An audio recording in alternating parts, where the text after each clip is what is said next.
Broadcasting to you live from the Orion Spiral Arm of the Milky Way Galaxy, the solar system, planet Earth, North America, the United States of America, somewhere outside the NFL Combine. My name's Brian Engelman. Today is Thursday, March 12, 2026. And this right here, the thing that you are watching, is called Strictly Football here on the New American Media. We'll go flag side up because hope springs eternal.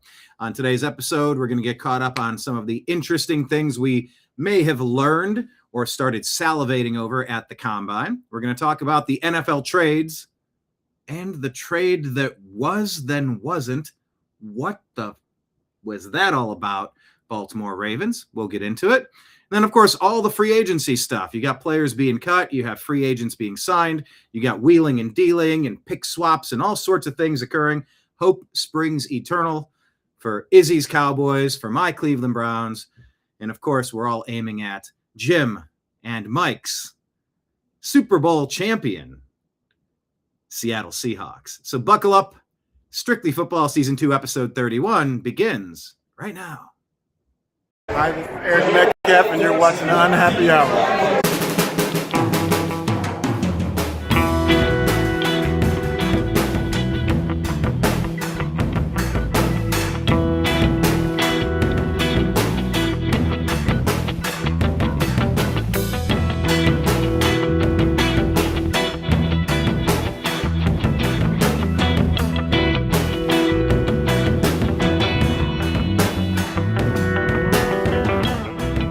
New American Media is proud to present a division of the Unhappy Hour sports show, Strictly Football.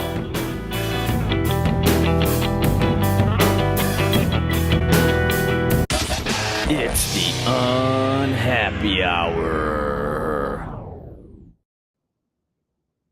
All right, everybody. Thank you so much for being here. It's time to talk football. Hit like, hit subscribe. Make sure you're following us on X. We are at TNAM Football, TNAM Football on Twitter X. We're also at the Unhappy Hour _. And of course, the main flagship station is at American_Media_. Let's welcome in Mr. Mike Bara. How you doing, sir? Good. I'm sorry I'm late. I made everybody late. We should have been on a half an hour ago, but we're here. That's how. Hey, I wasn't going to air any laundry. That's all right, well, you know, I just wanted to be fair to my co-hosts here that tell the truth, you know. It's all right. Well, wait, to Tell the Truth Wednesdays. Or what was that? Tell the Truth Tuesdays. What is it? Tell the Truth Wednesday. Wednesdays. And then I had just all toxically masculine Tuesday, Tell the Truth Wednesday. There we go. Okay. Well, yes, thanks for being here regardless. And once again, congratulations on your Seattle Seahawks victory. It's been interesting. We've had a couple of weeks off to just kind of... The glow lasted almost a month before they let Ken Walker go for no fucking reason at all. Okay. I have thoughts. We'll get into that. Let's welcome in the other Seattle Seahawks fan, Jim Mitchell in Jigba. Oh, we just went with Jay. Oh, that's right. I think it's time to retire the Njigba portion of my name thing. Well, he's still with the team. Yeah, I know, and he's going to be here for a long time. For now, it seems. Instead of JMN is that's. I'm JBN. Jamming. JBN, yeah. You're jamming. That kind of works. Or MBN. Sorry, MBN. Yeah. There we go. And Ez'Ryel Pickens. Welcome, sir. How are you today? What's up? Yo. All right. In the new digs up there. Still have that civilian haircut. So apparently you haven't been. Are you AWOL there, Mr. Robinson? Give him as much as an update as you want to, is he? Oh, what do you mean by that? AWOL? Absent without leave. No. I haven't left yet. Still got another month and a half. All right. Cool. Yeah, they've sort of been going back and forth with different opportunities and some almosts. But yeah, enjoy that goatee while you can. Go to Space Force, man. Yeah, if you went to Space Force, you might be able to keep that goat. Trust the alien guy. That's where the action's going to be. Anyway. All right. Well, fellas, it's football time. Time to talk about it. I don't know anybody who followed the Combine as much as Izzy did. Let me ask you guys real quick, Jim, Mike, how strongly did you follow the Combine activities?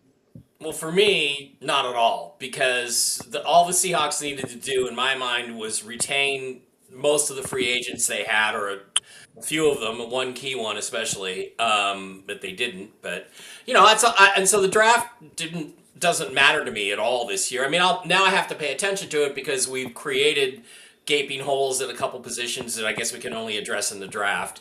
But my general impression, what everybody was saying, was that this is a really, really poor draft class, like historically poor, like maybe the worst since 2013, which is one of the worst drafts ever in NFL history. So I got to ask Izzy about that and just sort of defer to your. I don't know if that's true. Is it really true? Yeah, it's a bad draft. Yeah, I've heard that a lot as well. So some players stood out, but they were saying like as far as skill positions, quarterbacks, it's more of like a linebacker, defensive back kind of draft, and it's a huge depth in that category. As much as the whole entire thing, yeah, a lot of people they said it's not that high this year, and most likely next year it'll be way better. Yeah, off year, whatever you want to call it, but who knows? The players could ball out, but. Yeah, and That's the just NIL has definitely changed things as well. I keep hearing rumors that I saw a rumor President Trump was getting ready to change the NIL situation. I thought it was more of a done deal than it turned out to be. So I don't know how that's going to play out. The thing is, I don't think that's something government should be involved in, really. It's like, I mean, basically, look, it's pretty obvious what's going on there, it seems like. It seems like, okay, if we'll give you campaign contributions out of our endowments, will you please stop this? And I mean, the whole thing was set up with shitty rules in the first place.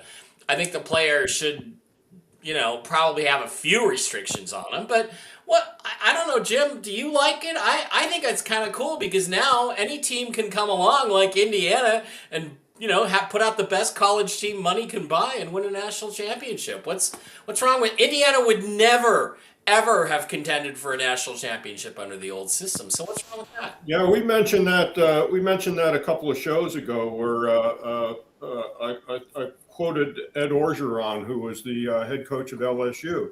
He said the only difference that's going on now is right now they're paying the players through the front door, where in the past we used to pay them through the back door. Yeah. He said that's the only and of course now there's no sanctions against teams for players getting paid because I think the game is a lot better now.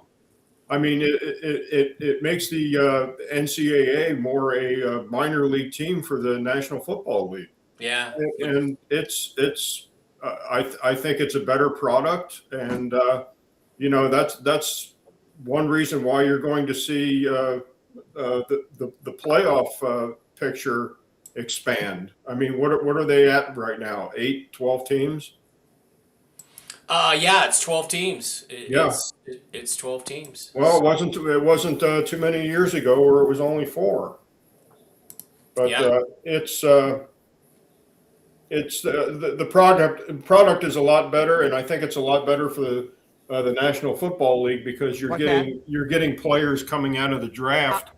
Playoffs? Don't talk about playoffs. You kidding me? Playoffs? I just hope we can win a game. Feels good.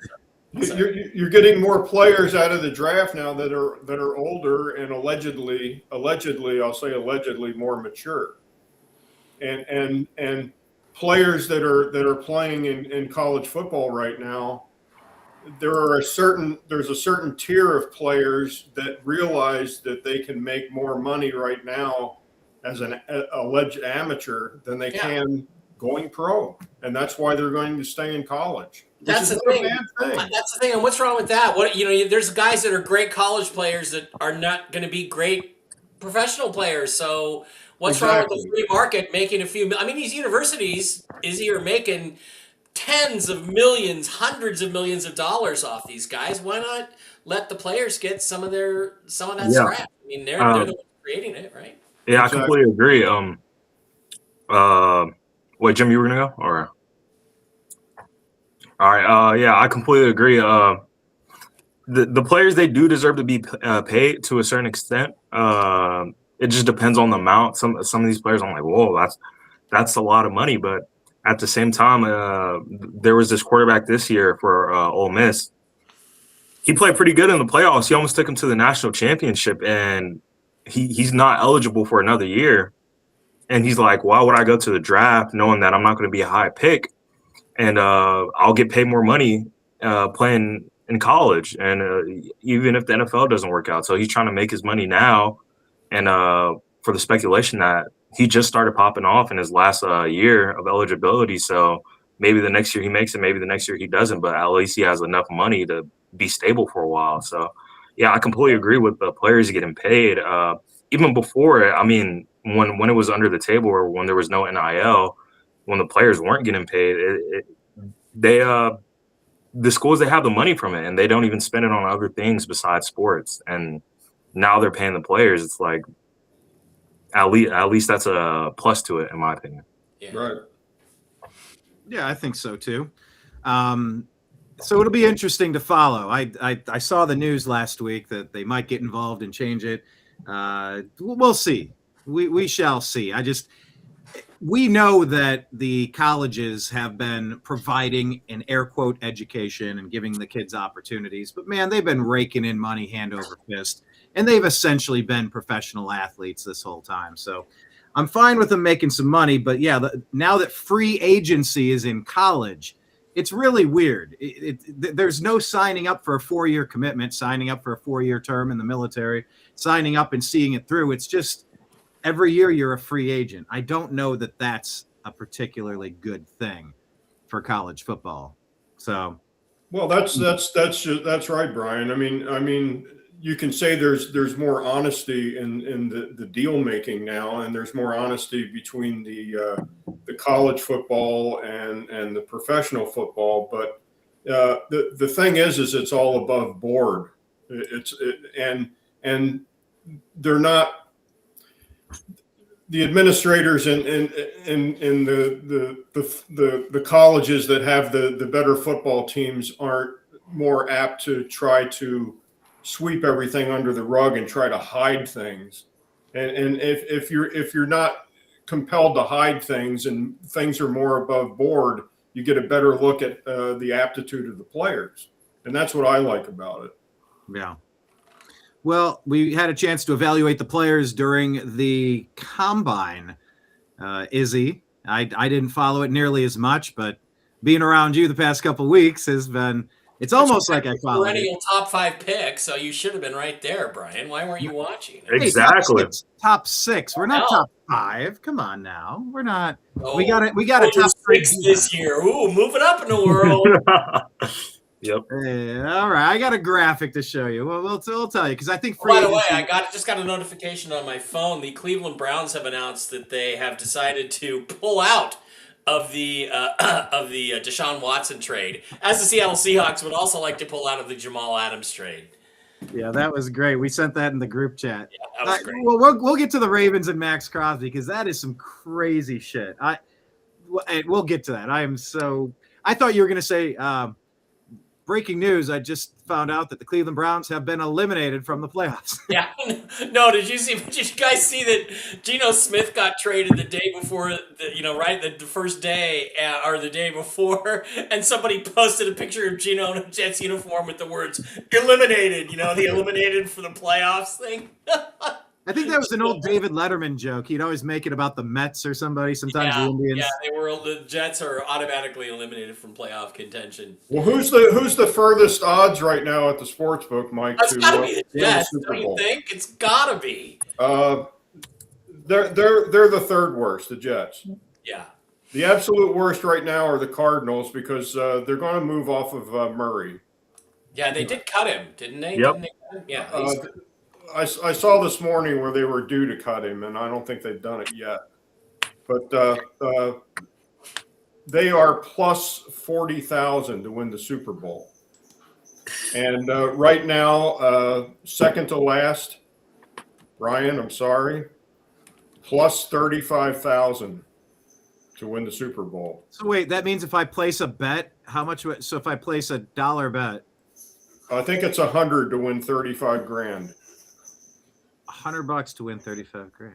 Yeah, isn't that how it works, Mike? Yeah. 'Cause you made that you were going to make that futures bet on the Super Bowl. Yeah, it's all based on $100. If you spend $100, you Oh, get okay. 35 grand Right. if the Browns win the Super Bowl. So, and again, I did that every year with the Seahawks, except this year. No. I only bet, NFC West and over under on 7.5 wins because I knew they were going to be better than that. But I cost myself it was 100 to win 6,000 this. Yeah, or season. actually, I think it was something like 18 grand. And ironically enough, the Seahawks and the Patriots had the same odds. Oh shit. Well, let me bounce around. I had this graphic pulled up, and since you brought up the Jets and the Browns, let me full screen this here for you. This is after the offseason roster moves and the draft value through March 11th. So that was as of yesterday. Out right here at the top, the Browns have done the most to improve their team. Obviously, when you're when you're in the bottom 6, you've got nowhere to go but up.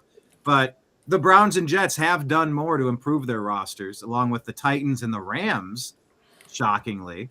And then at the bottom there, who's done the least, that would be the Colts and your Seahawks, Chargers, Jaguars, and Chiefs.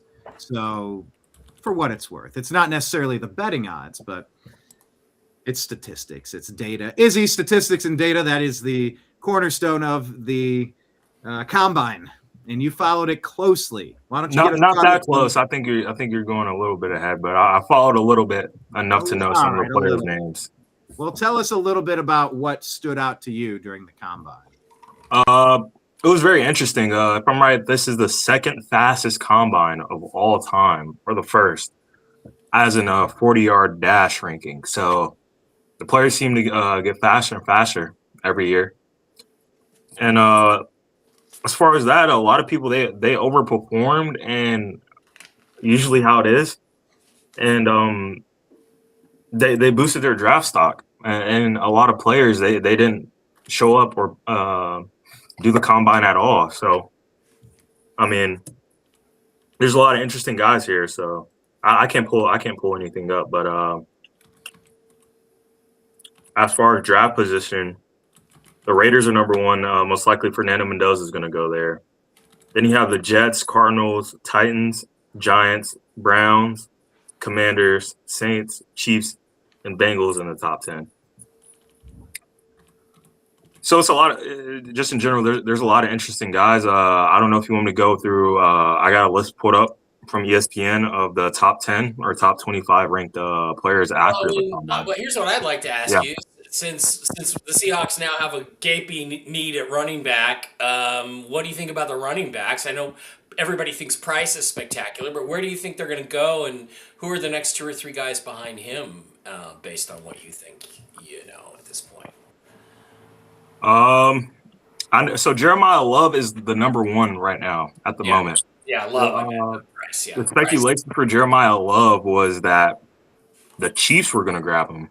The Chiefs were high on him, and that's out of the window now because the Chiefs, they went out and grabbed Kenneth Walker, your guy, unfortunately. My guy, but and funny thing as well, did you see what he said today about the Chiefs? He said, I wanted to join a winning culture. Yeah. After he just won the Super Bowl. Well, I mean, it seems like he felt disrespected by the Seahawks organization, and I don't blame him for that. You had that weird moment after the Super Bowl where Schneider goes, "Oh, he's already started negotiating with me," when they're at the parade, and I'm like, okay, why'd you say that? It just seemed like an uncomfortable relationship because I just don't think the Seahawks respect running backs enough. Certainly not this one, who was spectacular. And look, they don't win a Super Bowl without him. It's that simple. They don't beat the Rams without him. Everybody knew that Walker is a great runner. I was going to say was. No, he is a great runner. Their criticism of him was always that his hands were questionable as far as catching a pass out in the flat, or and his blocking ability was also questionable. But they were calling him a one-trick pony, but what he does exceptionally, he does exceptionally well. Right. Right. Exactly. he's not a jack of all trades. He's a master of one. Yeah. And I mean, it's like, well, he's a running back, but he's really limited. He can only break off 60-yard runs, explosive runs for 60 yards. Yeah, and the reason, I guess that's why they thought that they called him a running back, was because he runs the ball, but his pass blocking. It's like, geez, seriously? That's what matters to you over a guy's ability to run when he's a running back? I don't get it. So. Anyway, we got off tangent again there. But who are the other couple guys you like? So the other couple guys, one guy stood out. His name is Mike Washington Jr. from Arkansas. He ran a 4.33 40-yard dash, a 1.5 won a 10-yard split, and he sat behind another running back from Kentucky last year, and this year he finally got his start. So he only ran for 1,000 yards and 6.4 yards per carry, but he's 6'1", 223. That's one of the top guys that boosted up in the draft from the running back position. But besides that, it goes Jeremiah Love and Jadarian Price from Notre Dame are the top 2 running backs in the draft on the board. Mike Washington Jr., the man I've just stated, Nicholas Singleton from Penn State, Roman Hemby from Indiana, Katron Allen from Penn State, Jonah Coleman. That's another one to look out. He's a really physical kind of guy, if you want to put it that way. Speed, broad jump, vertical. He hit all the things. He's 5'8", 220, so a bowling ball. Adam Randall from Clemson, Damon Claiborne from Wake Forest, and Le'Veon Moss from Texas A&M.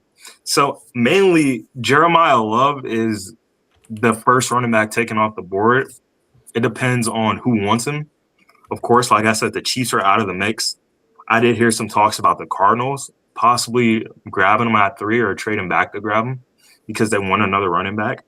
Yeah, but they did sign a running back. I forget who it was, but I forgot they did just sign somebody. Yeah, Etienne? Yeah. I forget who it was, honestly, but yeah. Yeah, and then there's also talks of the Saints and the Giants possibly wanting to grab a running back. So he's the first off the board. The next time you'll see a running back is maybe late round, around 25 to 32. And that's where that guy from Arkansas, Mike Washington Jr. could go. And then besides that, the running backs are going to be taken in the second round. It's nothing too crazy like the other years where it's like, 3 running backs going in the first, or you know how it usually is. But second, third round is mainly where teams are going to grab their guys. Yeah. But Jeremiah Love, I mean, the draft, he blew it out. Let me see if I can find some of his. While you take a look, they have Jadarian Price at number 2. Yeah. Both Notre Dame backs, Jonah Coleman, Washington, Mike Washington Jr., Arkansas, Emmett Johnson, Nebraska, Nicholas Singleton, Penn State, Justice Haynes, Michigan. They're kind of saying after the first back or two, there's really not someone that's going to stand out per se. But you never know. That's the beauty of this time of year.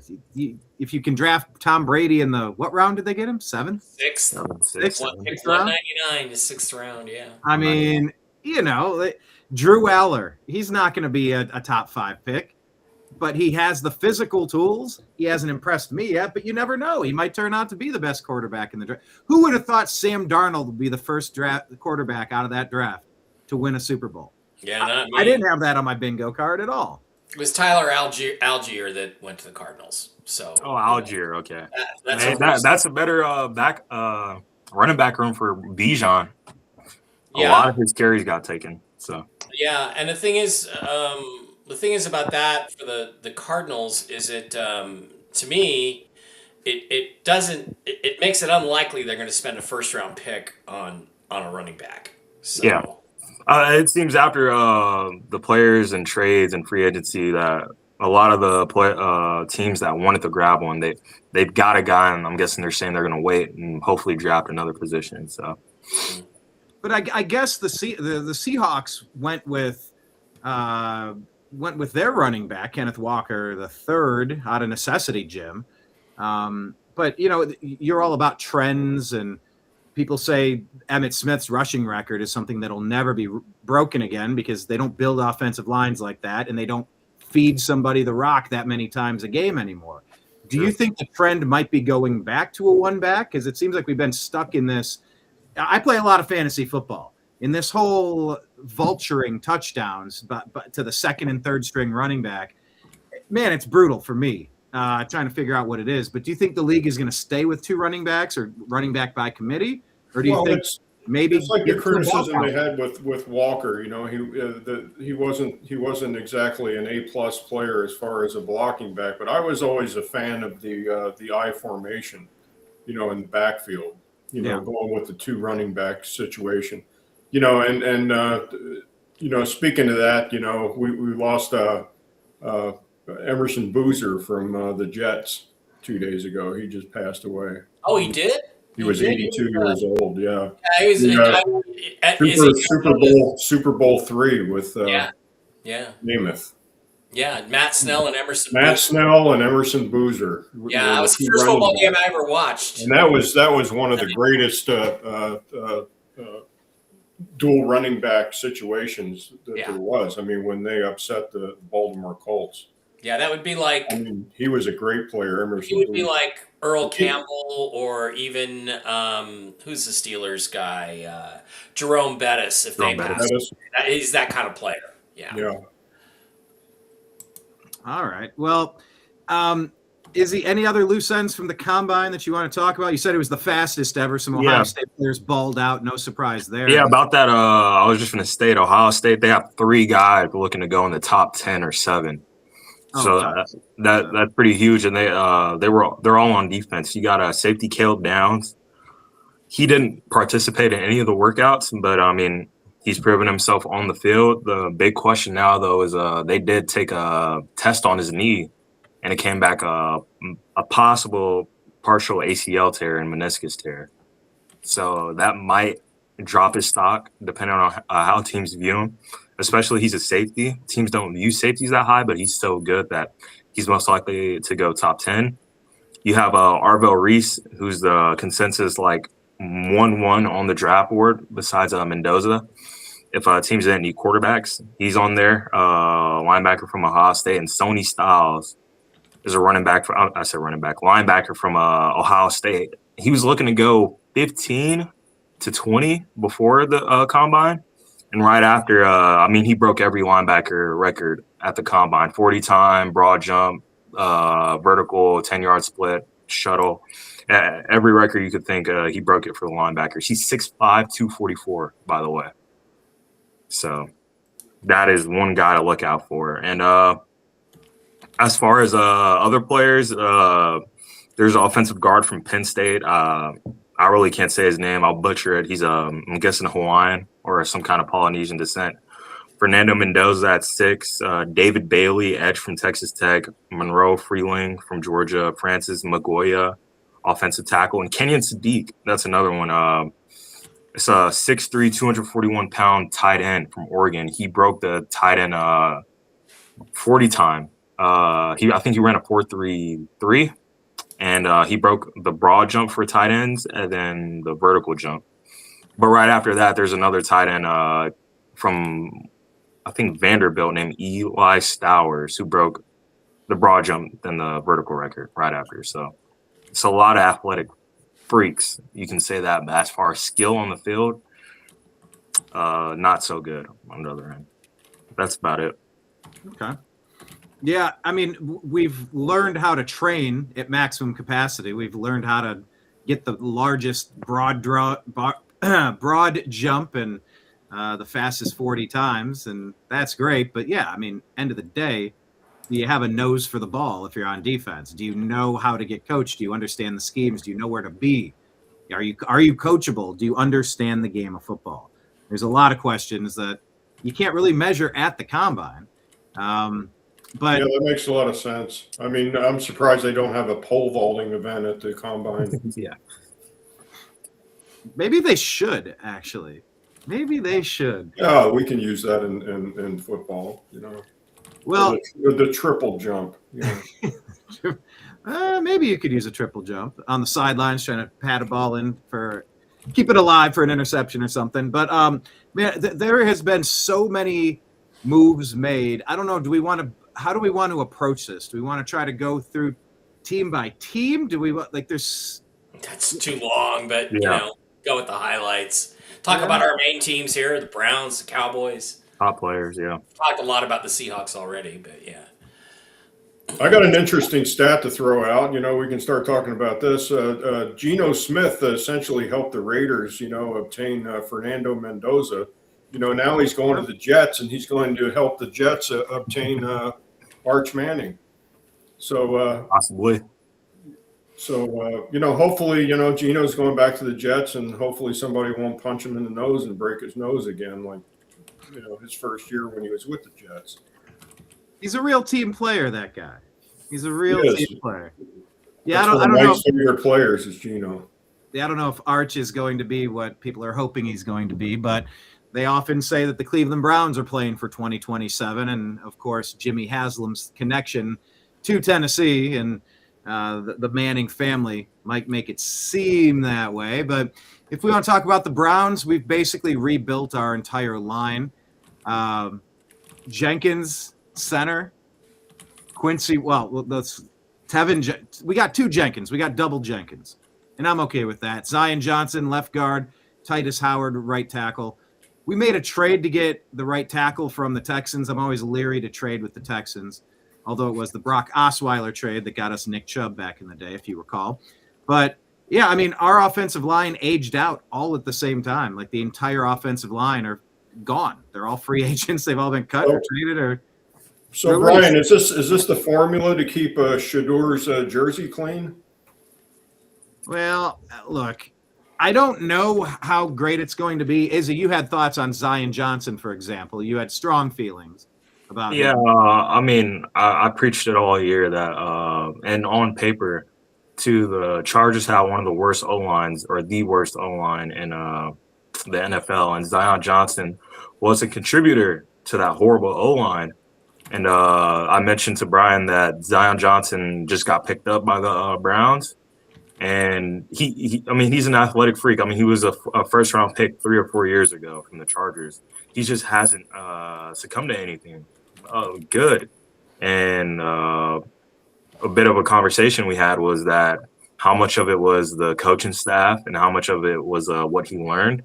And I mentioned that they have two players, Joe Alt and Rashawn Slater, who are all pros, tackles who are injured. And I'm like, it really can't be the coaching room. I mean, you got two all pros on the O-line. Of course, they're injured, but maybe that'll bleed over to Zion Johnson and he'll become a better player. But that doesn't seem to be the case. The Browns pick him up, and it's a bit of an overpay, $50 million for 3 years for this guy. And I mean, hopefully the Browns could turn him around, but I highly doubt it. So. Yeah, it's sort of going rate, $15 million for a decent offensive lineman, and he's got the physical traits. He hasn't been able to fully put it together and dominate by any stretch. But, I mean, we're bringing in the Ravens brain trust minus John Harbaugh. So, I mean, it's not like they made Derrick Henry look good, but they know how to run the ball over there. And since we lost our offensive line guru, Bill Callahan, everything took a massive step back. People got older, people got injured as well. But is this the brain trust that's going to keep Shador standing up straight? I don't know. Maybe, maybe not. They've also worked out Ty Simpson. I don't know if that's something. Oh, yeah. Izzy's team has been mentioned as maybe someone we could trade back with so we could drop a few spots, collect some additional draft capital either next year or this year, and then maybe pick up a Ty Simpson in the middle of the first round. Yeah, if you guys were to acquire some additional assets. Izzy, go ahead. Yeah, if you guys were to trade back with us, we don't have any draft capital this year. Maybe next year, but maybe look for another team. But yeah, I heard there were rumors that Ty Simpson, quarterback from Alabama, could go to the Browns, and he's trending up on a lot of people's boards. And me personally, I don't see it. And if any team were to grab him, I mean, yeah, probably the Browns because they're the Browns. So. They are. And I don't know that anyone's sold on Shador. I think everyone's given up on Dylan Gabriel. And there's like this little contingent that says, hey, maybe that Deshaun Watson guy, he's 2 years, like he's removed from this shoulder injury. Yeah, he did the Achilles thing, but he's had time to heal. Maybe give him another crack at it. Maybe the team that coached Lamar a couple of years can bring Deshaun Watson back to a guy that was kicking ass for the Texans, and he's been nothing but a bum in Cleveland.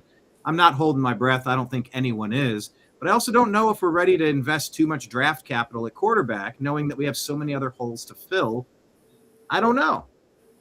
Mike, if you're GM of the Browns, how are you approaching it, seeing that we picked up those guys? Essentially, we lost Devin Bush. That was one of our difficult losses because he came back, resurrected his career, and then signed a pretty nice deal and left, which is unfortunate. I really wanted to see him stay. But picking up the guy off the Jets, the Williams, they're saying it's kind of a mix and match. But if you're the GM of the Browns, knowing that we made those moves, 2 first-round draft picks this year, what would you do? Well, what's most important? You're sitting. You said it's 6. And 24 from the trade back last year. Okay. I've seen people say there's only 6 first-round rated guys in this draft. Oh. So to my mind, if it's even remotely close to true, even if there's 15 or 16, the reason the Browns suck is because you don't have enough good football players. So you just take the best football player that's left on your board at 6, and I would probably say the same thing at 24. Just focus on getting guys that you know are good football players,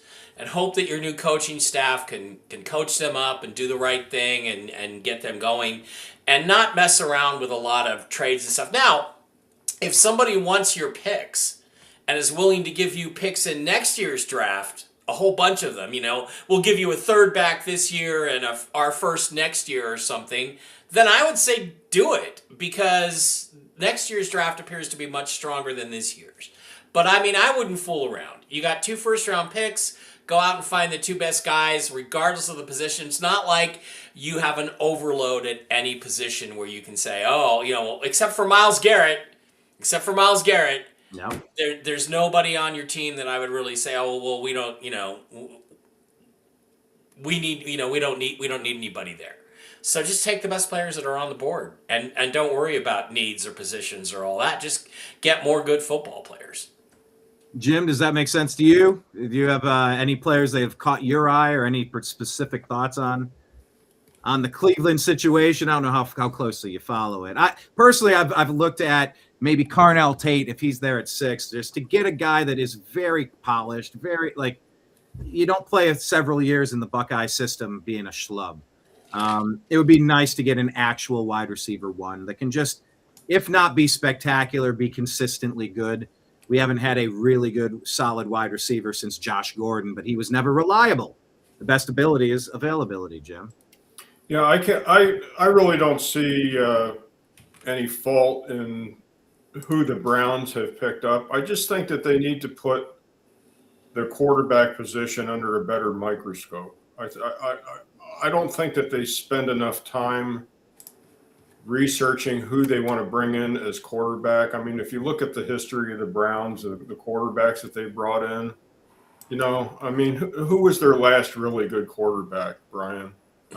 Was it Brian Sipe? Brian Sipe, yeah. I knew you were going to. Well, Bernie Kosar. Was it AFC was it Bernie Kosar? He was very good. Testaverde had moments with the Bill Belichick Browns. They were predicted to go to the Super Bowl, and then they announced the team's leaving, and then we tanked. We lost every in the rest of the year. He played till he was 42 years old, didn't he? He played late. In the new version of the Browns, it's been tough. Couch had moments. Kelly Holcomb had moments. Derek Anderson had moments. Joe Flacco had moments. We've had moments. We've had seasons or half seasons. I don't really remember Couch having moments. Probably Baker Mayfield has been the best thing we had, and he got injured. The team gave up on him. Didn't Tim Couch win the Heisman? Tim Couch won the Heisman, but he was a shit. He didn't win the Heisman, I don't think. But he was the number 1 overall pick. He was the number 1 overall pick.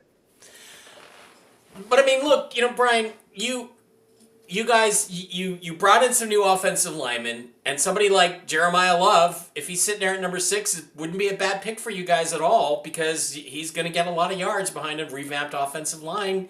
But you just got to take the best player that is sitting in front of you, right? Mm-hmm. Yeah. I would. theoretically the three biggest positions of need. Separate the quarterback. Our two biggest positions of need. We need a wide receiver one, and we need an anchor offensive lineman. We need that left tackle. And there's some studs in the draft class. There's some really nice players that you can develop. And we've been ignoring those two positions or swinging and missing with third round picks that aren't panning out. So time will tell. I think the Browns have been rumored to be targeting what's his name? Brian down in Jacksonville Jr. Brian Thomas Jr. Thank you. I was thinking Robinson. I was thinking the wrong name. Yeah, Brian Thomas Jr. It's Brian just a rumor I can't get rid of.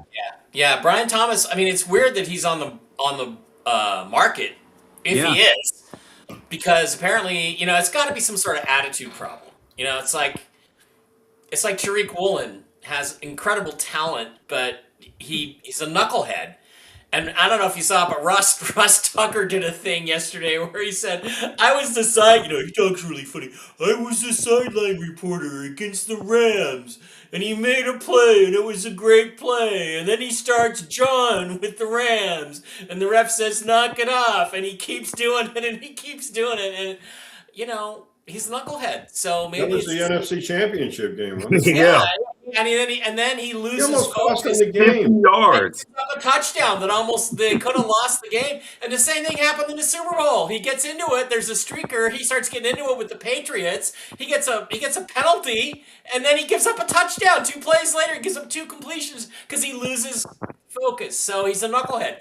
Maybe Brian Thomas Jr. is a knucklehead, and it seems like maybe Philly would be a good place. Yeah, McDonald just should have shut him down and pulled a Belichick, like Belichick did to Butler. They ended up losing the game, and Woolen's a knucklehead. I mean, good riddance. He's with the Eagles now. Oh, I don't know. I'm gonna miss that talent.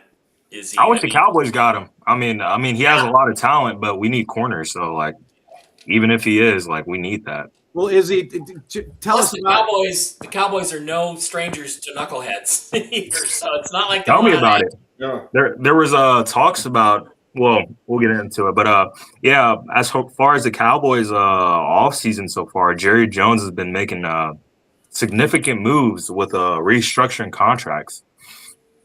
We went from bottom of cap space to positive cap space somehow. I don't know how, but. Yeah, the Cowboys traded their defensive tackle today to the 49ers. Yep, we traded our standout 2 years ago. Our standout tackle. Osa Odigizua. Yeah, there you go. Osa Odigizua. Yeah, can I buy a vowel, Alex? Yeah. Odigizua, what? Odigizua. Ocean David, Ida George, Henry, Ida Zebra, Union, William Adam. Odigizua. I don't see him here. Okay.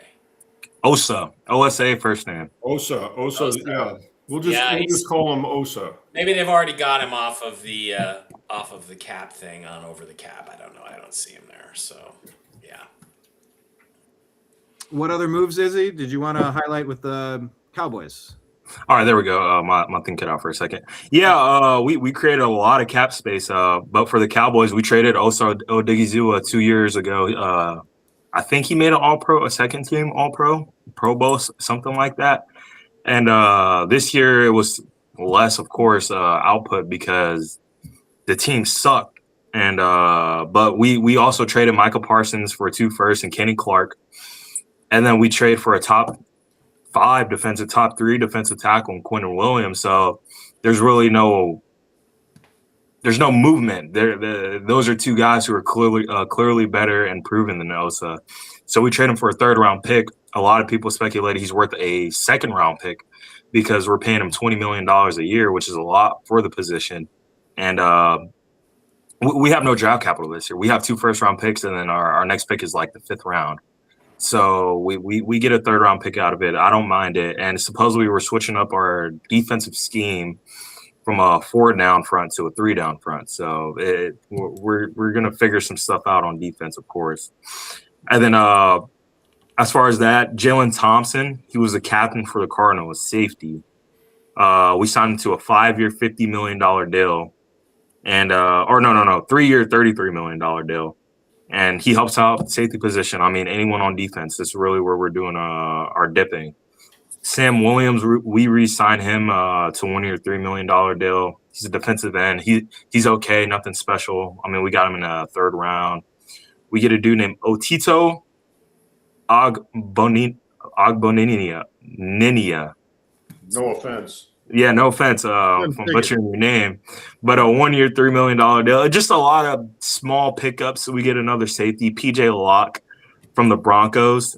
Safety, it's a 1-year contract. I'm not sure about the money wise, but supposedly he's pretty good. A lot of Broncos fans talk highly about him. They said he's a rotational guy, but sometimes during the season he started and he played good on one of the best defenses in the league. So we get another safety help. Then we pick up Sam Howell, quarterback, former passing yard leader in the NFL 2 years ago from the Washington Commanders. So then we traded I believe a 4th round pick for what is that guy's name? Rashawn Gary, captain defensive end from the Packers, former 1st round pick. And I'm like, wow, okay. I mean, it helps the D-line out. And yeah, I mean, not nothing too crazy. We're just picking up small pieces with the possibility of them playing good and fitting into our new defense, especially with the new coordinator from the Eagles. But as far as that, there was speculation after the Max Crosby thing fell out. Even before that, the Cowboys were going to go and trade for him. And then even after, they were like, if the big question was he didn't pass his physical, they were like, Jerry Jones is like the only GM in the league who would consider that. And with the 2 moves he made on the D-line yesterday, it seemed like it was going to happen. But as far as I've heard, that Max Crosby is going to stay on the Raiders, and they're not looking to trade him anymore. So, all right. Well, maybe let's bounce to that as a question. That's maybe one of the biggest news. We'll start with Mike there. Max Crosby, traded, not traded. Of course, it brought up all those hilarious memes. The Browns are backing out of the Deshaun Watson. Seahawks are backing out of the Jamal Adams. It's so good. So good. So funny. I love meme culture. It's like the best thing that's happened to the internet. But what do we make of that? That's like, was that a breach of protocol on the part of the Baltimore Ravens? Was that a personality thing? Was it an injury thing? Was it a deception thing? Was it it's not you, it's me. It's you're trying to be committed, but someone better comes around and you find there's a lot to it. We all know what really happened, right? They traded for him, right?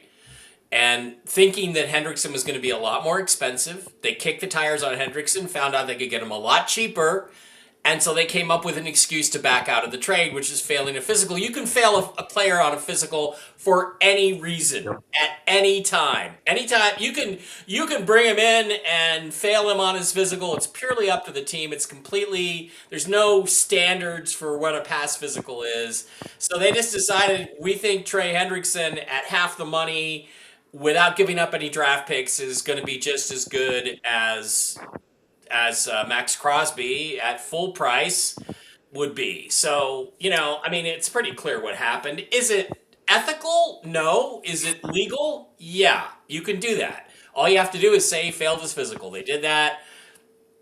It's shady, but teams are going to have a hard time trusting the Ravens now. But this is also why this tampering period. I mean, there have been times when deals have been agreed to in the tampering period, and then by the time we get to the new league year, the player or the team is backed out of it.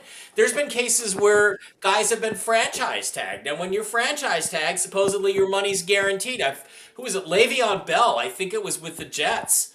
They franchise tagged him, and then he refused to sign. Until you sign the tag, your money is not guaranteed. He didn't sign it. He didn't sign it. He didn't sign it. He fought with the team, and then the team pulled the tag right before the rules, the July window, and he lost that $14 million, and he never got it back. So these are the way the rules work. You got to know what you're doing, when you make a deal. And did the Raiders get screwed?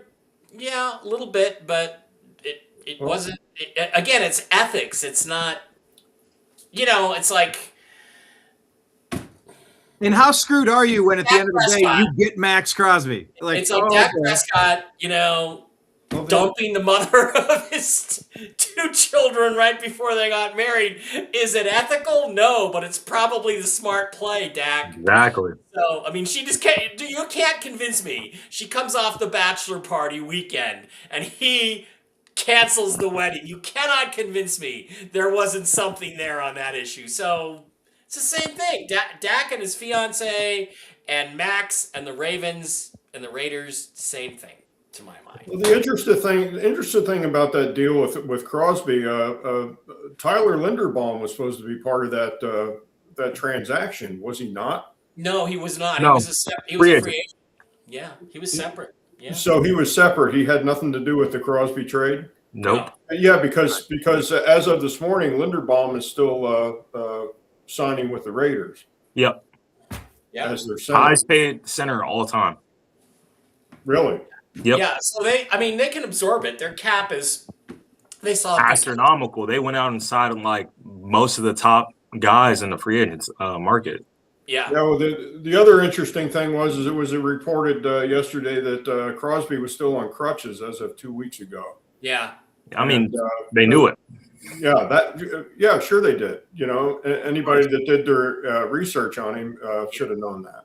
As of the moment, Raiders still have $40 million in cap space, but they could restructure Crosby and save another $21 million. So they got options. Is that since the recent signings? Because they signed Jalen Naylor, wide receiver. They signed Nakobe Dean, linebacker, and also I think yesterday they signed Quay Walker. Linderbaum is in there. Yeah, Linderbaum's in there. Nakobe Dean is in there. Who was the other name? Quay Walker, linebacker. So they've signed a lot of people already. Yeah, they did. They spent a lot of money.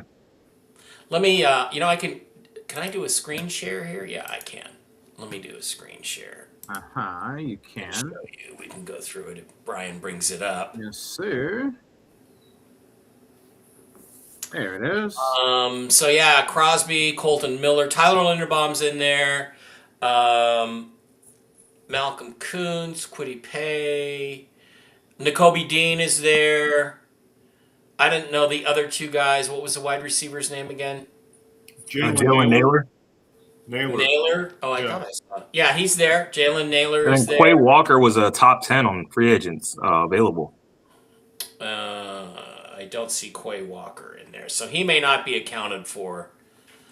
But yeah, everybody else was the most recent signing by the Raiders.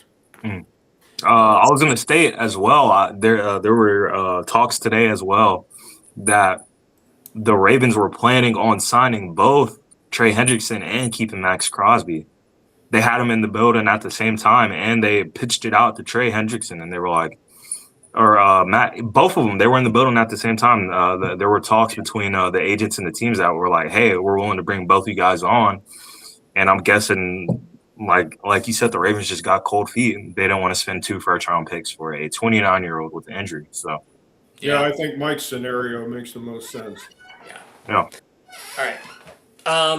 Yeah, and it's shitty, but a deal's not done until the guy passes the physical. So yeah, they just decided to fail him to kill the deal. All right. Well, good.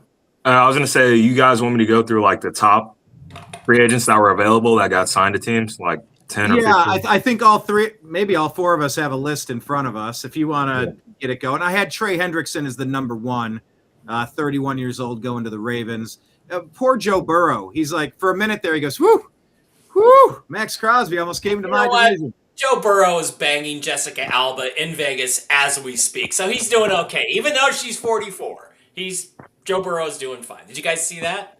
I've met Jessica Alba. She is one of those radiant humans that just. Oh, yeah. She still looks terrific. In person, she radiates. You can. The funny part about that, Jessica Alba's boyfriend went out and posted like a couple pictures of them together to clear things up, supposedly, but who knows what happened with Joe Burrow.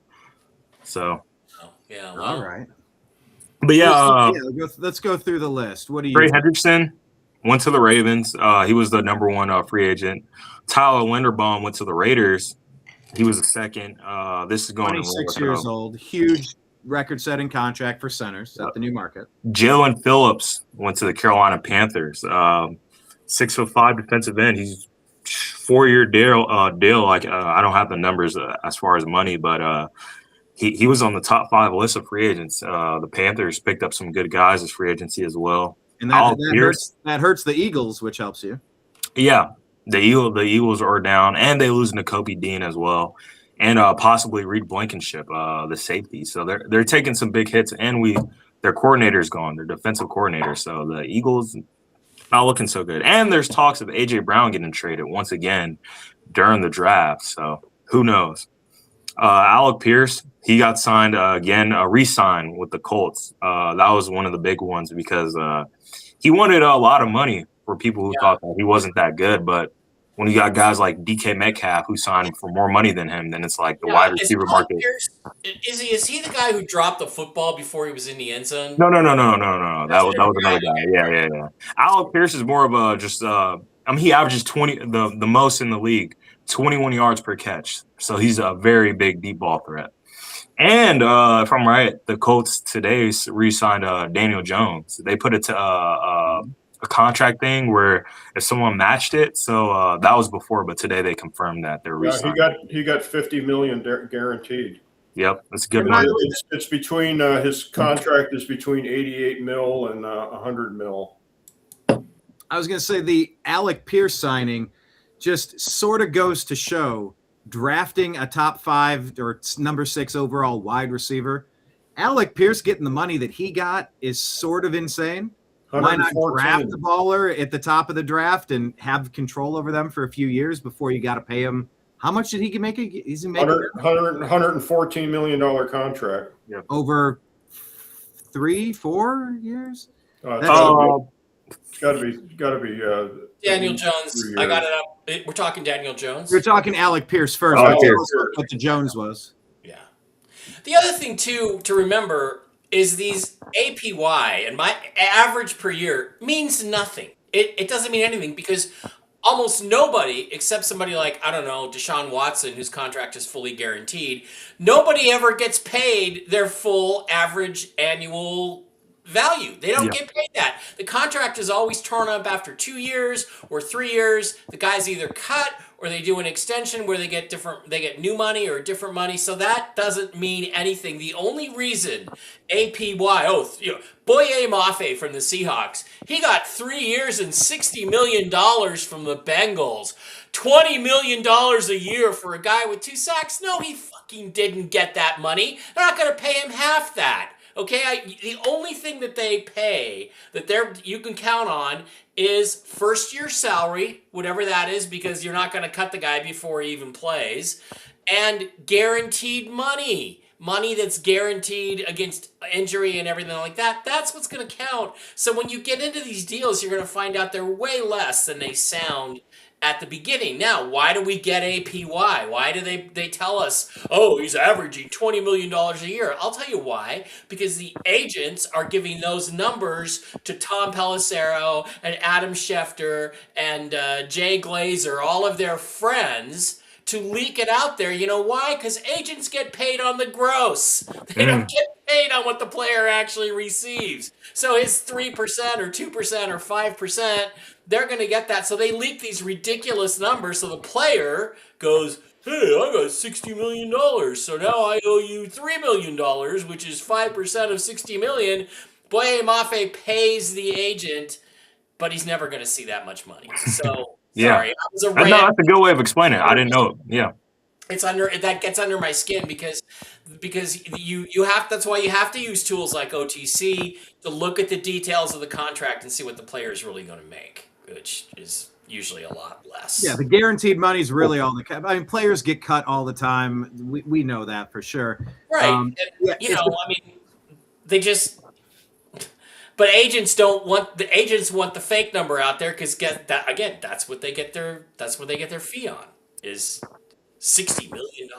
Yeah, and it's always about setting the market for the position for next year, because then if so-and-so got this last year, you're a much better player than that. Yeah, than Koye Mafe, so you should get a lot more than that, right? Yeah. Exactly. By the way, before we go through the rest of the play, go ahead, Izzy. Yeah, I was going to say, speaking of guaranteed money, Tua Tagovailoa, that is a very interesting. Okay, I will pause before we get into Tua. I just have an aside here as I was doing my research. I didn't quite catch this news yesterday, but we're talking about owners and players and agents. The owner of the Giants, Steve Tisch family, transferring the Giants ownership to the children after the Epstein bombshell. Yes. Gentlemen, thoughts? Yes. It was coming. You could see that coming. There was a big stink about it, and the press wasn't giving up on it. So this is the case where Roger Goodell put his arm around Steve Tisch and said, you got to step aside, or we'll take the team away from you. Is that like the Donald Sterling thing? Like, hey, I would say more like the Daniel Snyder thing with the Redskins. Snyder, yeah. So, yeah. So is he going to step away? Because what Brian said is true. I heard that yesterday, that he had put all his Giant shares into trust. Yeah. Well, and if it goes to the family, I mean, are you, you're sort of doing that anyway.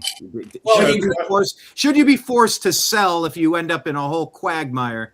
It's like kind that? of an above board hiding your assets, and if he's convicted on any type of felony regarding Epstein, then he loses the. I mean, somebody would have to be charged with a felony regarding Epstein for that to happen. Yeah. All right. It's there to be had, and I don't know if it's under jurisdiction as far as government seizure. And I mean, look, here's the thing. Seizing a yacht, Right. Here's the thing too, Jim. If there was nothing there, he would have just said, yeah, I sent emails to the guy. I didn't know he was involved in this, that, and the other thing. It was just a business deal. I never went to his house. I never went to his ranch. I never went to his island. I never hung out with him on a yacht. If that was true, he would have just said that. And he didn't say that. So here we are. Bye-bye. He said, and for these reasons, I am out. Yeah. That's what he said. Bye-bye. And gives it to the kids. All right. Speaking of out, back to Tua, Izzy.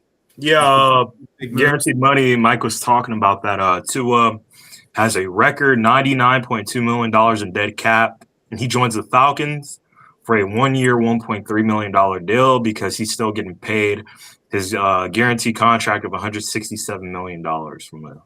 Yeah, don't get Mike started on the dead cap issue. Here's another thing that's completely. Mike, get started on the dead cap. Dead cap means nothing. Mike's going to explain dead cap to you. The only thing that matters is cap space. All right. If you have a guy, let's make it simple. You got a guy. You got Russell Wilson. You signed him to a bad contract. You have a new coach. He doesn't fit the system. You need a guy who steps back, takes one read, and throws the ball in 2 seconds. That's not Russ. So you want to get rid of him and get out from under the contract. So you cut him. And you give him his release, and you have dead cap, right? People always make a bit. Oh well, yeah, they're saving $10 million under the salary cap, but there's a $30 million dead cap hit. It doesn't matter. That money was already counted against your salary cap. What matters is that you decide that the $10 million you're going to get in cap savings is more important to you than the player. Right. And so that 10 million gives you $10 million. You can go out and find somebody else for a different position, maybe, to make your team better. The only time dead cap matters is if you have guaranteed money in future years that hasn't been paid yet. And it has to be fully guaranteed, not injury guarantees, not all that other stuff. So let's say out of the dead cap, Russell still had 15 million in absolutely guaranteed money. Then the owner has to write a check for $15 million when Russ walks out the door. That's what matters. But dead cap, again, is the most overrated bunch of bullshit. But they don't want to do that because they'll take a dead cap hit. Well, Rashawn Gary's a prime example. The Packers could have cut him or traded him. No money goes out the door. It's this. They save $10 million under the cap by getting rid of Rashawn Gary that they could spend on somebody else, but it's just a bookkeeping thing. It doesn't it's not real. You don't pay that money. So sorry. I got No, I mean you're teaching me something. That's pretty I cool. was on my high horse. No, So, I mean, it's amazing. Grok AI is an amazing tool to teach you all these ins and outs. Go ahead. Sorry. well, Grok AI also just told me that Isaiah Pacheco re-signed with the Chiefs. AI still hallucinates, but yeah, Izzy and I were definitely having a back and forth about Tua. He was paid all the guaranteed money. I'm like, yeah, he's gonna sign for $1. He's like, huh? What do we do? I go, yeah, he's getting full. He made his money from the other team. Like it's Right. not really an incentive. Now, what did you say, Izzy? What did you say Tua's dead cap hit was when he walked out? 99.23 million. Right. So that counts against their salary cap. That's money they can't spend, but they also will save, I don't know, 10 million, 20 million in cap space that they can apply to other players, and they'll have to write him a check for the remainder that was guaranteed, right? So they do have to do that, but they're not paying him $99 million, but they might be paying him, like Russ, when he did leave the Broncos, they had to write him a check for $39 million, which was what the guarantees that were left. And then the Steelers only had to pay him $1 million because the rest of it was all covered. So, veteran minimum salary, that's all they're paying. So, I mean, that puts another quarterback in the room with Michael Penix. I mean, he's coming back. Two lefties, two injury-prone lefties. And they got rid of Kirk Cousins. Well, at least they'll have a left-handed offense and be consistent. Yeah, exactly. They can learn one thing from another. Cousins could possibly sign with the Raiders today or tomorrow. Ooh, Raiders. Yeah, they could get they need a veteran. Yeah, if you look back, Clint Kubiak, who is now the coach of the Raiders, was his coach in Minnesota. When I think of Derek Carr and I think of Kirk Cousins, I sort of see a similar type of human. Obviously, it's years separated, but yeah, I mean, Kirk Cousins, I don't know if you ever watched that Netflix special Quarterback, but like just watching Kirk go to work, it's just, he seems like a solid dude, a smart dude. He understands the game. I mean, he's made almost more money than anybody else that's ever played the game. He plays the game as well as anyone. That is a type of veteran you would want in a locker room, especially if you draft Mendoza #1. So he's definitely a mercenary that knows how to get his money. Right. According to Over the Cap, they had to pay Kirk Cousins $12.5 million when he walked out the door in Atlanta. That was what he was still owed as a guarantee. But the dead cap hit is $24,600,000. So don't talk dead cap, Mike. There's no such thing. It's the dead cap bounce. Yeah, it's an economic. I got your dead cap right here. But in doing so, they still have $20 million in cap space left. Yep. So, yeah. All right. I heard the players, is he? Yeah. The other free agents were Rasheed Walker, offensive tackle. He's still on the Packers. Is he? Or yeah, he is. And because the Browns signed a center, right, from the Packers. Yeah, I think what you're looking. I think we're both using the ESPN list. Yeah, okay. And so it shows 2025 team is the Packers, but it doesn't look at Owe underneath. Yeah, the edge. It shows he's signed with the Commanders. So I think Walker is still a free agent if I'm reading it right. Yeah, so Walker's still a free agent. Odafe Owe for the Commanders. Former Charger, he got picked up by the Commanders. Braden Smith, offensive tackle. He's with the Houston Texans. He signed with them. John Franklin Myers, another team as well, the Tennessee Titans. They picked up a couple guys. Brian Daboll bought over like 3 or 4 Giants to their defense. So that says something. Yeah. John Franklin Myers to the Tennessee Titans. He's a defensive end. Alante Taylor to the Tennessee Titans. He's a corner.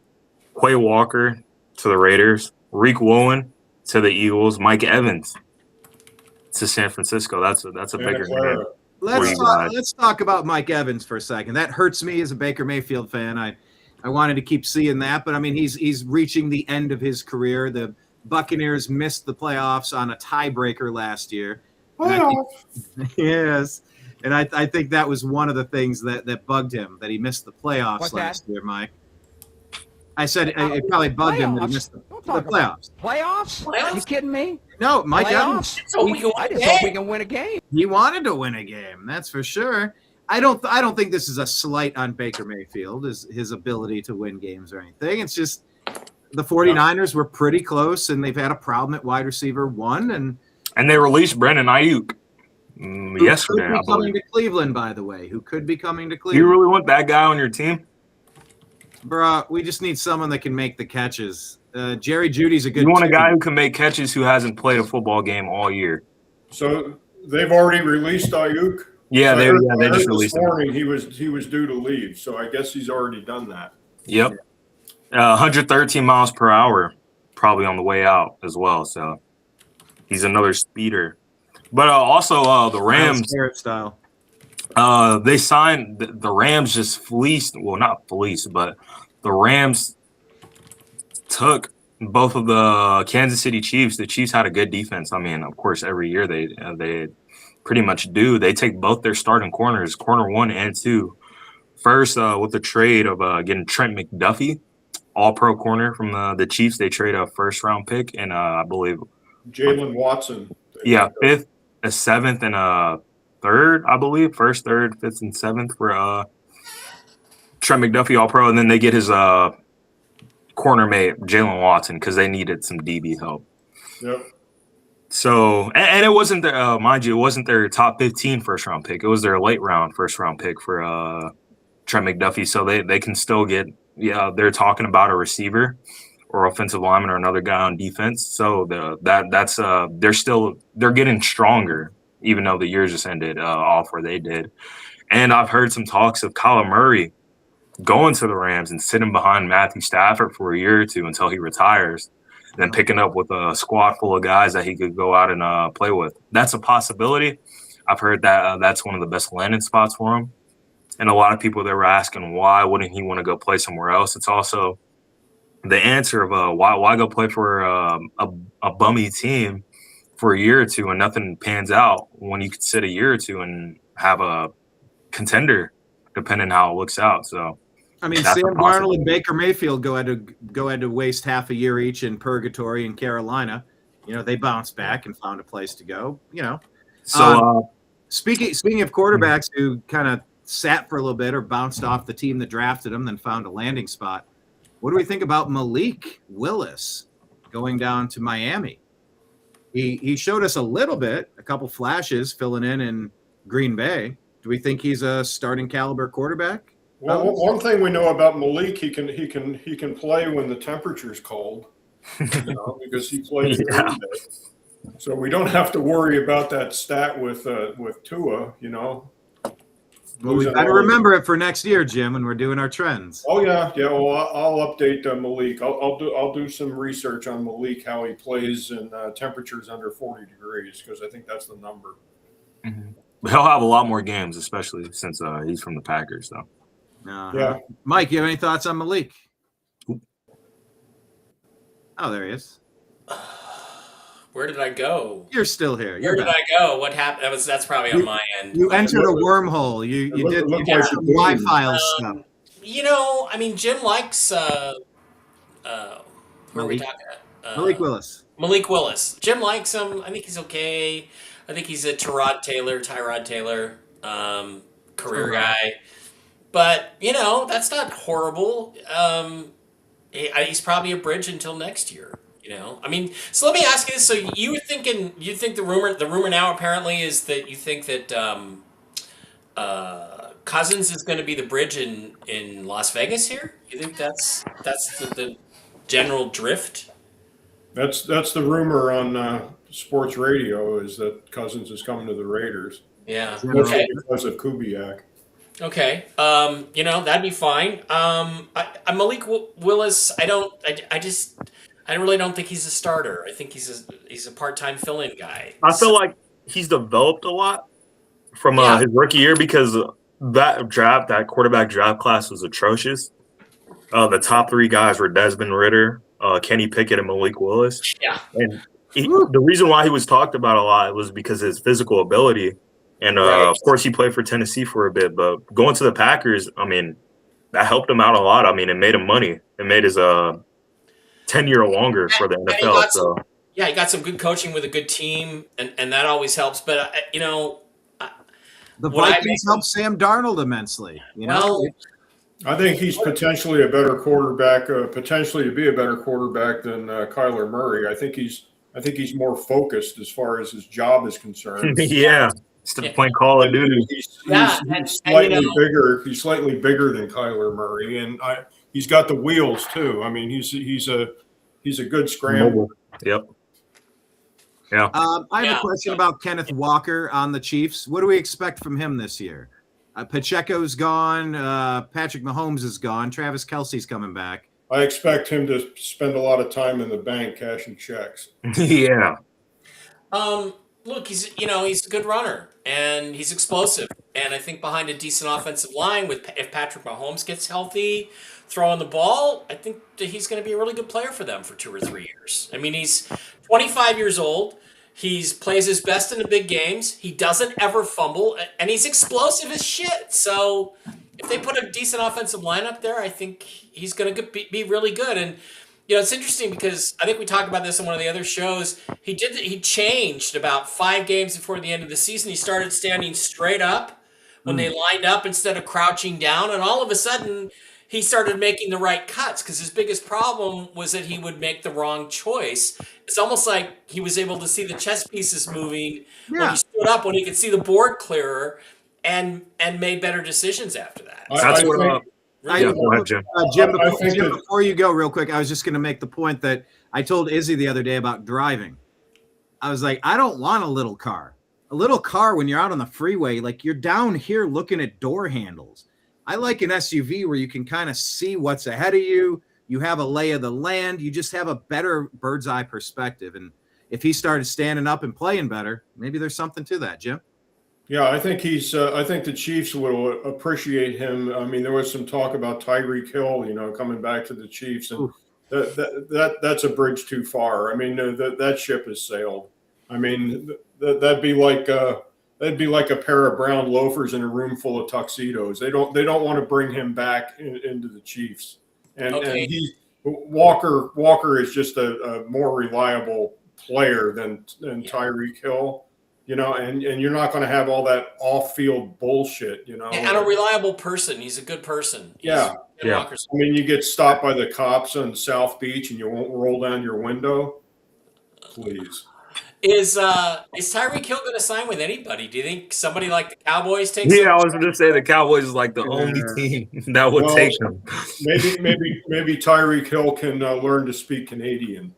I highly doubt it. Move up. That's from North Dallas 40, Brian. Newsflash, by the way, defensive tackle Caleb Banks suffered a broken foot at the combine. No. The injury happened the night before his on-field testing. He performed a partial workout, not knowing the extent of the injury. The fracture of the 4th metatarsal was surgically repaired by Dr. Norman Waldrop on March 9th. NFL teams have been informed. I think he was a top 10 pick before that. Now what do you think? Ouch. Self-inflicted injury, Mike? It was an injury. I mean, did he drop a weight on it? Did he drop a 45-pounder? Did it slip out of his? It occurred the night before. Maybe like Deshaun Watson on a boat? Maybe allegedly. he picked up a fat hooker. I don't know. Something went wrong. Isaiah Likely leaves the Baltimore Ravens and goes to the Giants following Going to John Harbaugh. What do we think there? Anything? Any thoughts, anyone? I mean, it's addition to the offense.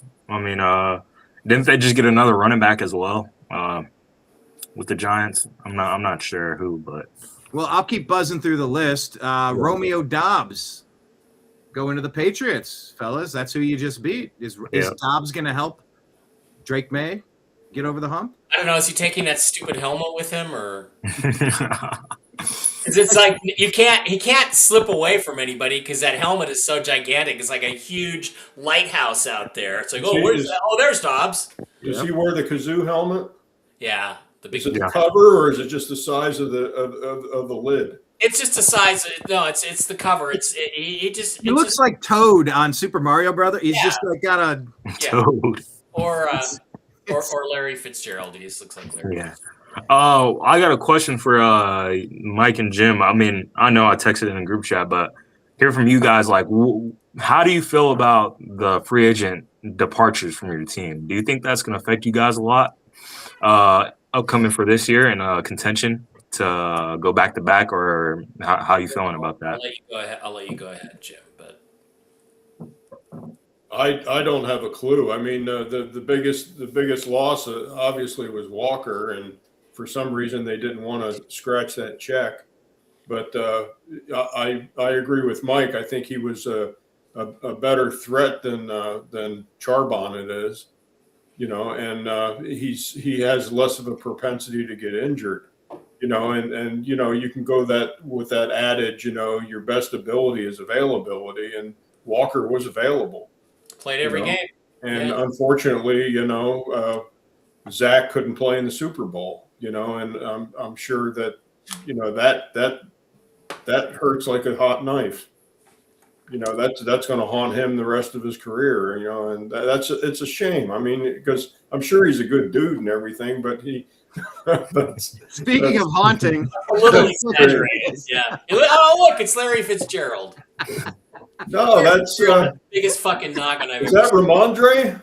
No, that's Romeo Dubes and his Dobbs and his Patriots. Dubes. Sorry, Jim. I had to get that in there. Izzy, yeah, I think the departure of Walker is going to be the death knell to us repeating, because I think the Rams have gotten better unless they get hit by injuries. Stafford is 38. Maybe he'll get hurt. But we don't beat the Rams without Ken Walker. And we probably still beat the Patriots, but we don't beat the Rams twice without Kenneth Walker. That was the real Super Bowl against the Rams. We all know. We have no explosiveness downfield now from the running game like we did last year. It was done for, I don't think, any good reason. So that one hurts. Kobe Bryant, I would have liked to have had back because he has a nose for the ball and intercepts it. We probably could have afforded to keep him. And Tariq Woolen, addition by subtraction is what they're thinking. I think they have some pretty good corners. So really, was he a huge? No. You'll bring somebody in that he was good at setting the edge in the run game a little bit, but he didn't play every down. And you have to make some judgments, right? Like who are we going to keep? We're going to keep Derek Hall or Boye Mafe. Well, Derek Hall is the more productive pass rusher, and that's what guys that play end are supposed to do, is get to the quarterback. So the only one that really I think we can't live without. And by the way, we signed a safety from the Colts today to replace Kobe Bryant. So, Nick Cross? Yeah, no, it was what's his name? But yeah, while you look for it, just once again, the plus minus based on off-season moves. The number one team, the Seahawks. There, it's the team that took the biggest hit according to this index, the improvement index. I think what I'm going to do, Mike, when I take Lucy for a walk this afternoon, I'm going to go bang on Marshawn's door and see if he wants to come back. Well, the Seahawks just signed a running back named Emmanuel Wilson to a 1-year deal. Emmanuel Wilson, yeah, he's a former Packers running back. He was the RB2. I've had him stashed in my dynasty league for a few years into the league. He can play. He had a couple nice games for the Packers. Just he's been sitting behind, whether it's Josh Jacobs or even before that. Yeah, he's nothing too special. I can say that. Yeah, he is a backup. But that was going to be my other part of. Go ahead, Izzy. Yeah, and then also not to put any more salt on the wound, you guys re-signed Rashid Shaheed 3-year $51 million, and Kenneth Walker signed a 3-year $45 million deal. Yeah. Do you think they chose, or was it just a consensus between both sides that Kenneth Walker wasn't coming back? Because, Kenneth Walker, in my opinion, seems way more valuable than Rashid Shaheed is. Well, I don't agree with that. You don't? He did some things that were completely unique in our offense, but I felt like our top two free agents we had to get back were Ken Walker and Rashid Shaheed. Yeah. Shaheed because of his explosiveness, Walker because of his explosiveness.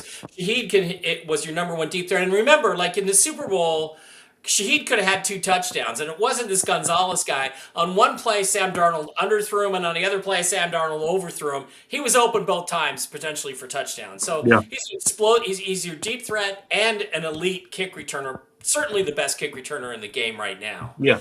And so if you lost one, you had to get the other. And, I don't like them taking the risks that they took. And I would have just tagged Walker, rented him for one more year, and then let him go while we looked for a replacement. But, they signed this running back, and then they signed a safety from the Colts. I got to find out who that is. And while you look that up, I was going to ask, do you think Charbonnet is going to be a bell cow this year? Or do you think that they're going to work Wilson in half and half, or they draft somebody? I mean, Charbonnet was damn near a bell cow half the year for the Seahawks. Yeah. He took a lot of Kenneth Walker's reps. Too many from my perspective. Yep. Charbonnet was real good in the red zone. I know. Every time I didn't start him, he was getting those touchdowns. Every time I did, he wasn't punching it in, and Kenneth Walker was doing it. Yeah. Now, I had them both on my team. Now at least they're split up, so I can play them both in the same game. For all you fantasy nerds out there. Well, the thing to remember about Charbonnet is that he's on crutches right now. And it's unlikely he plays opening day, and you may not have him until midseason. So I don't think he's going to make up for it, no. Yeah. Kenneth says Marsha Brady also had a nose for the ball, by the way. Yeah. That's funny, Kenneth. That is hilarious. Yeah, Izzy has no idea how old he is. Yeah, exactly. That's awesome. Okay, what's some other people? Juwan Jennings, he's still out there, wide receiver. Still out there. Yep. Hasn't made a decision on where he's playing. We talked about Boye Mafe going to the Bengals.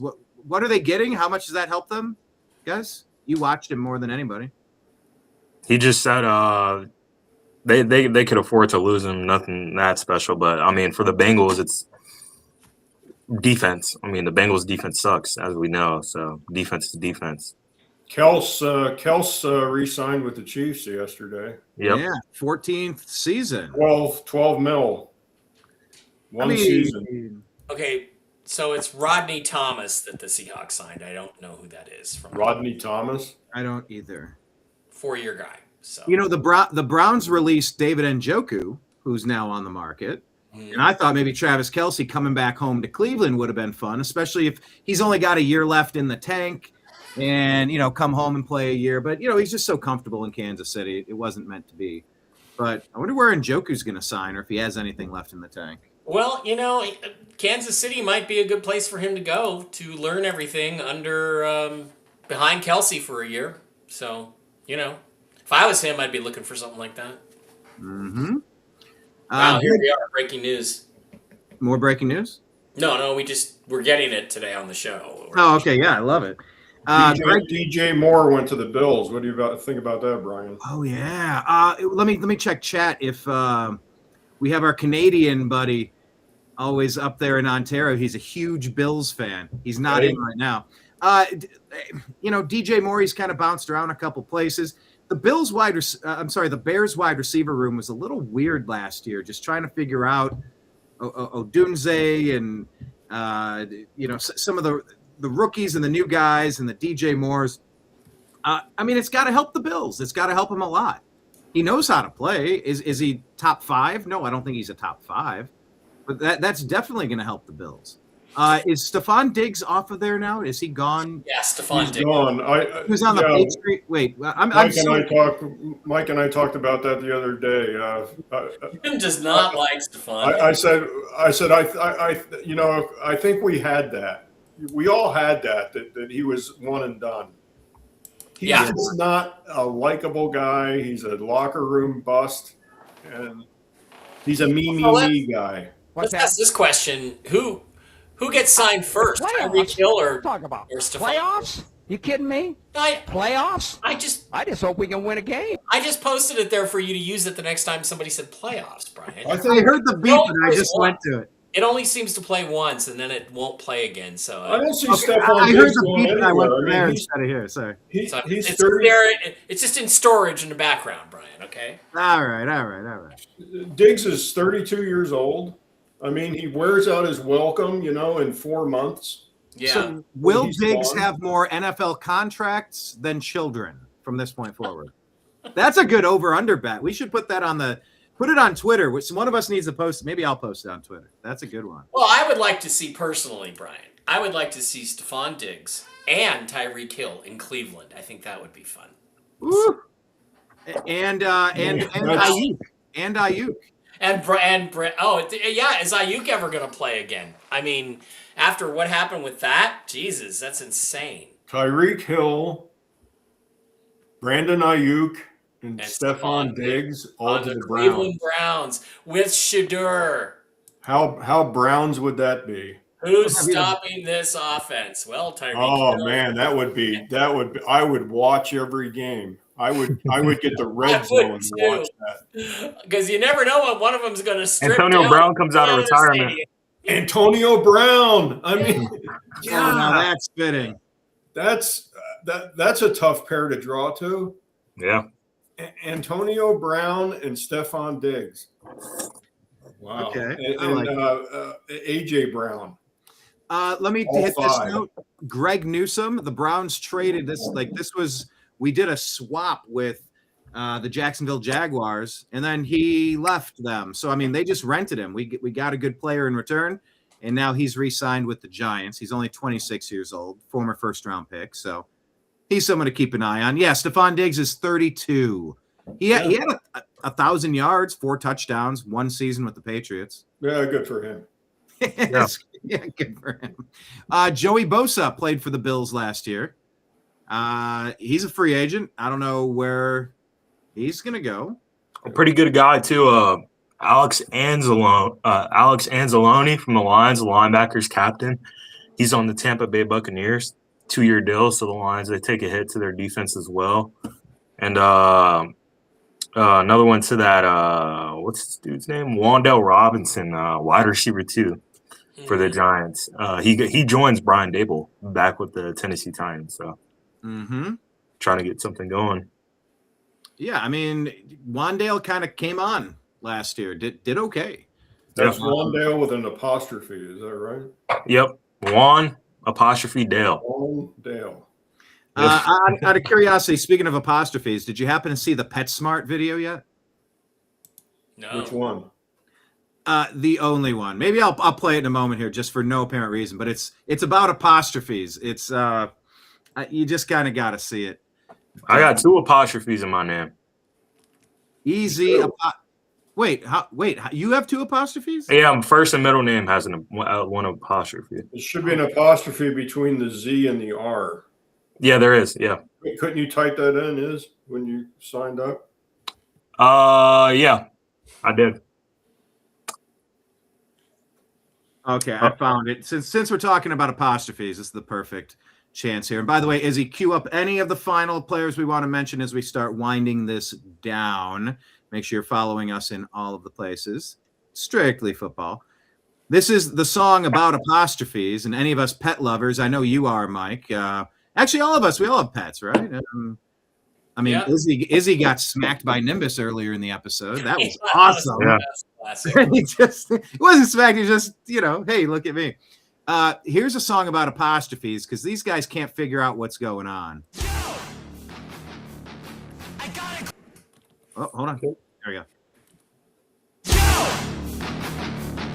I got a question. Me too. Is it pet smart or pet smart? Are you saying that pets are smart? Or are you saying you're a mark for pets? I need answers! Which one is it? Now I'm thinking about it. Now, what would you classify that music as? Is that rap? Awesome is what I classify it. Or is it death metal or what? It's kind of like Guar without the masks, right? Yeah. I mean, it's a little bit of screamo. It's a little bit of aggro rock, a little bit of alternative. It's not music. Oh, I think the song rips. The old guy always ripping on the young guy's music. But they will probably get in the Rock and Roll Hall of Fame in Cleveland. Probably, yeah. Rico Dowdle goes away from the Panthers. He had a pretty decent season. Now he's on the Pittsburgh Steelers because they lost Kenneth Gainwell, who went to the Buccaneers. Oh, yeah. Did you mention Pittman as well? Michael Pittman got traded? Rashard White went to – he just the signed. Commanders. Commanders. Yeah. It's a carousel of running backs. Which one? Who's this Odafe Owe? Gesundheit. Odafe Owe, he's a former Ravens player. He went to the Redskins. He's a defensive end. Yeah, what about him? Yeah, it says he signed for 100 mil. He's got to be somebody. Yeah, he's a pretty good offensive outside linebacker. Originally, he was on the Ravens. I'm not sure if he stayed with that team or went to a new team, but yeah, he did just sign $100 million. If he was with the Ravens and went to the Redskins, he got to keep his house. So okay, yeah. All right, boys, I got to get going. It's been fun. It's been real. Yep. It's been real fun. Easy on that boy shit, Mike. Yeah. All right. Okay, sorry. There you go. All right, gentlemen, I have to go. But yes, Mike, advertise your shows. Where to find you? Yeah, Real News Live with Mike and Jen on Mondays and Wednesdays at 1 Eastern. We're changing that to 5 Eastern soon, or no, 8 Eastern soon. In a week or so. Headed to LA next weekend, not this weekend, but next weekend for the Alien event there. Going to be speaking at that event. Don't know what I'm talking about yet. And I'll see you there. So if you're in LA, come on out. I'll get you in for free and we'll have some fun and drink. Man, I wish I still lived out there. I missed the chance. I know. Yeah, that's right. If you were there, you would be there. Yeah. Bonus question for Mike. What's going on with that missing UFO guy? That is weird. And he's like the 3rd or 4th high level something or other. That is really weird. Yeah, I saw that last night. And it's weird. And both Obama and Trump are trying to, like, Anna Paulina Luna, Marco Rubio, they're all telling us that disclosure is happening. And you're like, I recall that's in Arizona. If I have that correct, that he lived in Arizona, or was it New Mexico? Maybe New Mexico, and he used to work at Wright-Patterson. Let me just tell you, there is a conflict going on behind the scenes in the American military. There's a conflict, and maybe he was just on the wrong side and got himself into trouble. But it's not what's going on there is not normal. It's not just they're not going to just like, oh, he had a stroke and passed out by the side of the road. That ain't going to be it. Left his cell phone at home, disappeared. Yeah. Well, as an example, in 2020, during the election fraud investigation, it's not a coincidence that the boyfriend of the daughter of the governor who has said, yeah, we're going to go find out what happened with the election. And then a day later, the daughter's boyfriend ends up in a burning, exploding car on the freeway. Believe me, that's not a coincidence. And then suddenly the governor changes his position on the 2020 election. So there's stuff going on that we don't see, hear, or talk about much. Yeah, Michael Hastings style. Speaking. This is weird. I'm just going to tell you, my spider sense is telling me there's something really wrong there. Yeah. I don't know what it is, but it's wrong. Mike's telling you you're a lot safer in Space Force. There you go. Izzy, final thoughts, and then a quote from Jim. Nothing much. Okay. Nothing much. That's my final thoughts. Final thoughts. Thank you for that wisdom, Jim. You're going to leave us with something incredible. No, I'm just going to leave you, Brian. You didn't give me enough notice this week. All right, we'll get a quote from Jim. We'll do an NFL draft preview show coming up when we get real cool. When does that happen? It's March 12 right now. Draft is April. Late April, so yeah. Okay, so we'll do a draft preview coming up, and then I'll just be live doing the draft. And if you boys want to jump in, we can. All right. I think during the first round of the draft, Jim and his wife and me and my brother are going to be at our favorite Mexican place up the street, probably. So that sounds like a plan. Yeah. All right. That's happy hour in advance. So yeah. All right. Well, stay tuned. Check out the TNAM Daily Show with us at the New American Media Monday through Friday, noon Eastern time. And we'll be keep your eyes peeled for our upcoming Strictly Football next episode pre-draft show. Signing out on behalf of everybody out there in the TNAM universe. I appreciate you. I love you. And we'll talk to you again soon. Peace. Take care, everybody. All right. Peace. Hi, this is Eric Metcalf, and you're watching Unhappy Hour.